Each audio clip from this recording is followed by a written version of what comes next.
नमस्कार आदाब, मैं हूं राव अकरम और आप देख रहे हैं मेरा हिंदी यूट्यूब चैनल। साथियों, वीडियो शुरू करने से पहले आप लोगों से मेरी गुजारिश है कि मेरे इस चैनल को आप लोग सब्सक्राइब कर दें और साथ में बेल आइकन की घंटी को दबाना ना भूलें। वैसे तो मैंने इस चैनल के ऊपर बहुत अच्छी वीडियो बना रखी है। आप अगर मेरे चैनल की लिस्ट में जाएंगे, प्ले लिस्ट के अंदर, तो आपको मिलेगा कि एक से एक बेहतरीन वीडियो मैंने इस चैनल के ऊपर बना रखी है भूमि से संबंधित। अक्सर ऐसे बहुत से लोग हैं जिन्हें भूमि से संबंधित जानकारी नहीं होती है, लेकिन किसी भी YouTube चैनल के ऊपर आकर वह थंबनेल देखकर उसके ऊपर लिखे हुए के बारे में धोखा खाकर ऐसी वीडियो को क्लिक करते हैं और उस वीडियो के अंदर उनके लिए कोई इस प्रकार की पर्याप्त जानकारी नहीं होती है।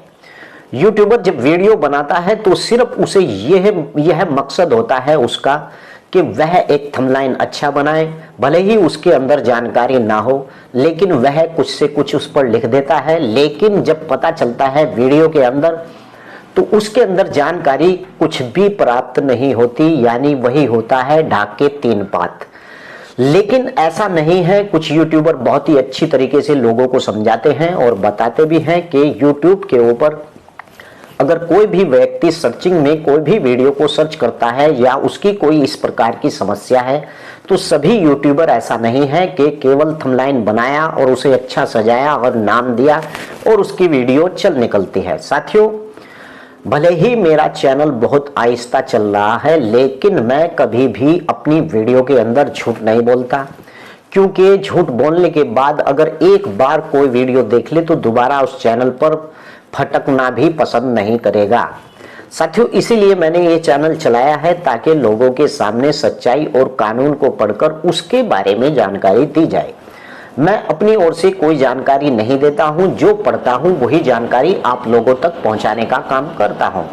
इसीलिए मैंने डिस्क्रिप्शन में अपना मोबाइल नंबर दे रखा है। ऐसे बहुत से यूट्यूबर बहुत ही कम हैं जो डिस्क्रिप्शन के अंदर अपना मोबाइल नंबर देते हैं, लेकिन उनमें से मैं भी एक व्यक्ति हूं जो डिस्क्रिप्शन में अपना मोबाइल नंबर देता है। भले ही मेरे सब्सक्राइब नहीं बढ़ रहे हो, मेरे व्यू नहीं बढ़ रहे हो, लेकिन मैं इस चैनल के ऊपर सत्य बात करता हूं। तो चलिए आज की वीडियो में जानकारी करेंगे कि आवास आवंटन पट्टा गृह निर्माण के लिए आवंटन का तरीका और क्रम क्या है, यानी धारा 122 ग के बारे में हम आज बात करेंगे कि आवास का आवंटन किस प्रकार से होता है और कौन व्यक्ति इसके पात्र होते हैं। क्योंकि बहुत से लोग इस बात को कहते हैं कि अकरम भाई हमें पट्टा चाहिए था, हमें क्या प्रक्रिया करनी चाहिए जो हमें पट्टा मिल जाए।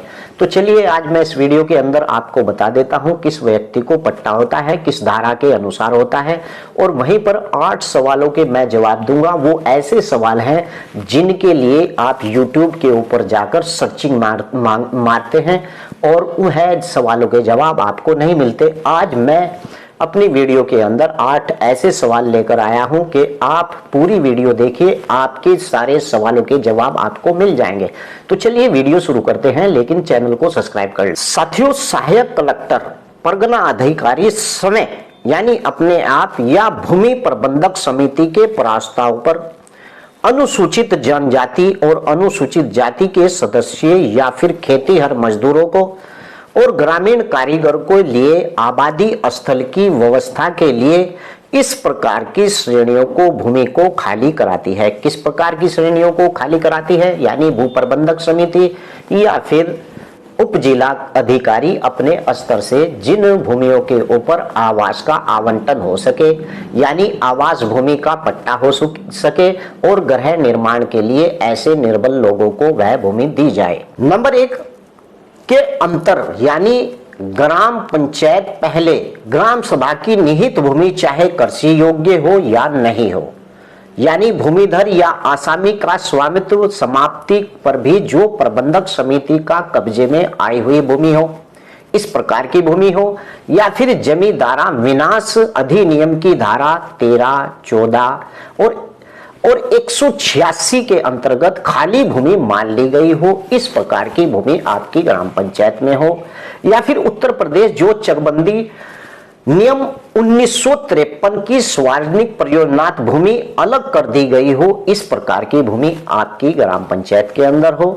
यानी कि जो मैंने बताई इस प्रकार की भूमि और इन भूमियों से कोई भूमि या भूमि अर्जन अधिनियम अधीन आबादी के लिए प्राप्त की गई भूमि को प्रबंधक समिति यानी कि भू प्रबंधक समिति सहायक कलेक्टर या फिर परगना अधिकारी की आज्ञा कि उन व्यक्तियों की वीरता को क्रम को आवंटित की जाती है। यानी किस प्रकार के लोगों को, ऐसी वीरता वाले लोगों को जो आवंटित की जाती है। नंबर 1, अनुसूचित जनजाति का कोई भी खेतीहर मजदूर हो, इस प्रकार के व्यक्ति को, या फिर गांव के अंदर ग्रामीण कारीगर हो, उसी ग्राम पंचायत में रहता हो, इस प्रकार के व्यक्ति को भूमि आवासीय पट्टा आवंटन करती है। और कोई अन्य खेतीहर मजदूर या ग्रामीण कारीगर हो जो उसी ग्राम पंचायत में रहता हो। और नंबर 3, कोई अन्य व्यक्ति जो ग्राम पंचायत और क्षेत्र में रहता हो, अनुसूचित जनजाति का व्यक्ति हो, इस प्रकार के व्यक्ति को ग्राम पंचायत भू प्रबंधक समिति या फिर उप जिला अधिकारी अपने स्तर से ऐसे लोगों को आवासीय आवंटन पट्टा गृह निर्माण के लिए यानी धारा 122 ग के आधार पर ऐसे लोगों को भूमि के पट्टे देती है। यानी कौन देती है? यानी आपकी ग्राम पंचायत और उप जिला अधिकारी अपने स्तर से। तो चलिए अब जानकारी करते हैं उन 8 सवालों की। सबसे पहला सवाल है, क्या ग्रामीण कृषि भूमि की बिक्री टैक्सेबल है? यानी क्या ग्रामीण जो कृषि भूमि है क्या उसकी बिक्री टैक्सेबल है? तो उत्तर उसका यह है कि ग्रामीण इलाकों में कृषि भूमि यानी जो आपके ग्रामीण इलाके हैं उनमें कृषि भूमि कैपिटल एसेट यानी माना जाता है। और यही वजह है कि इस बिक्री से हुआ कोई भी फायदा हेड कैपिटल यानी गेंस के तहत टैक्सेबल नहीं है। सवाल नंबर 2 लेते हैं, यानी कि कृषि भूमि को गैर कृषि भूमि में तब्दील कैसे कराएं? बहुत अच्छा सवाल है कि कृषि भूमि को गैर कृषि भूमि में कैसे तब्दील कराएं? तो उसका उत्तर यह है कि जमीन राजस्व का विषय है और कानून के मुताबिक उपजाऊ भूमि रियासी मकसद के लिए परिवर्तित कराया जा सकता है। सिर्फ सूखी और बंजर जमीन के टुकड़े को जो परिवर्तित कराया जा सकता है। यानी कि जो कृषि भूमि है वह अगर आपको लगता है कि यह सूखी भूमि है, बंजर भूमि है, इस प्रकार की भूमि को यानी रियासी भूमि के अंदर तब्दील कराया जा सकता है। यानी कृषि भूमि को गैर कृषि भूमि में तब्दील इस प्रकार से कराया जा सकता है, यानी सूखी भूमि और बंजर भूमि को। अब बात करते हैं सवाल नंबर 3, यानी कि पट्टा कितने प्रकार का होता है। बहुत से व्यक्ति इस बात की जानकारी करने के लिए मुझे कॉल भी करते हैं, मालूम करते हैं कि अकरम भाई पट्टा कितने प्रकार का होता। तो आपको मैं बता दूं कि पट्टा साधारण 2 प्रकार का होता है, नोट कर ले, यानी कि म्यादी या फिर मुश्ती, यानी कि जो म्यादी है और मुश्ती है। और नंबर 2, इस्तेमारी और म्यादी पट्टे के द्वारा मालिक एक विशेष अवधि तक के लिए आसामी को अपनी जो चीज से लाभ उठाने का अधिकार देता है और उस अवधि के बीत जाने पर उसे आसामी को बेदखल कर देने का अधिकार होता है। अब सवाल नंबर 4 आता है कि पट्टा कब मिलेगा। जी हाँ, पट्टा आपको तब मिलेगा, इसका उत्तर है जो शहर में सरकारी भूमि पर 15 साल से काबिज है तो पट्टे के लिए जो नपा में आवेदन करे और सरकारी भूमि पर कब्जाधारी को शासन प्रधानमंत्री आवास योजना का लाभ दिलाने के लिए पट्टे के विवरण करने जा रही है। यानी कि सरकार जो पट्टे का वितरण होता है उसे करने जा रही है, यानी प्रधानमंत्री योजना के अनुसार।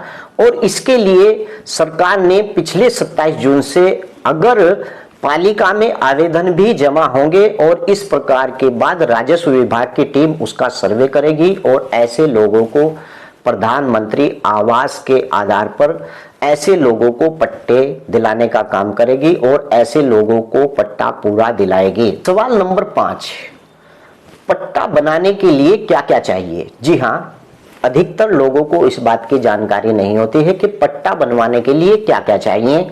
गांव में ऐसे परिवार जिनके पास कोई भूखंड या मकान नहीं है और उन्हें वर्ग और उन्हें वर्ष 2003 तक कोई झोपड़ी या कच्चा मकान आबादी भूमि पर निर्माण कर लिया है, उन्हें नियम 157/2 के तहत यानी 300 वर्ग मीटर तक का भूखंड निःशुल्क नियमित कर दिया जाएगा और इस पट्टे का परिवार का मुखिया महिला के नाम पर जारी किया जाएगा। यानी पट्टे का इस प्रकार से पट्टे को दिया जाता है।